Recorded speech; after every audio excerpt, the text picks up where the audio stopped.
स्वतःच्या घरामध्ये बाजारू लकडी आणून स्वतः आग लावणारा तू आग लाव्या आहे.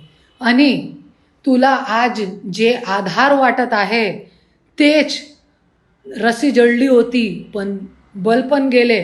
तूनेही बल संपवले होते. तुम्हाला कोणी पाहिजे, त्याच्यासाठी आज देवानी शायद आपण दोनाचं भांडण लावला की तुझे जे बल आहे ना ते मीही संपवू शकते. बाकी तो परलीमध्ये कोणाची हिंमत नाही तुम्ही लोकांच्या विरोधात उभे राहण्याची.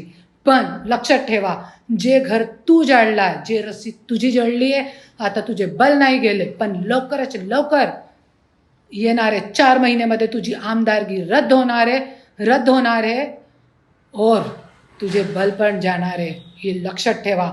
हे तू माझा आशीर्वाद समजून घ्या. आणि परलीची जनता खूप परलीची जी जनता आहे अगोदर पण त्यांनी इन्साफ केलेला आहे. इन्साफ देणारी जनता आहे परलीची. अगोदर पण तूही सांगितलं होतं ना, तिची रस्सी जळली पण बल नाही गेले, है ना. तो बल तुम्ही संपवले ना, तुझे बल मी संपवणार, 100% संपवणार. दशहऱ्याच्या दिवशी मी तुला शब्द देते. प्राण गेले तरी चालेल, तुम्ही 18 तुकडे करणार असा मला शब्द दिलेला आहे ना. ठीक आहे, परलीमध्ये येऊन बघते मी कसं तू माझे 18 तुकडे करू शकतात. मी बी तुझी बायको आहे, लक्षात ठेवा. धन्यवाद.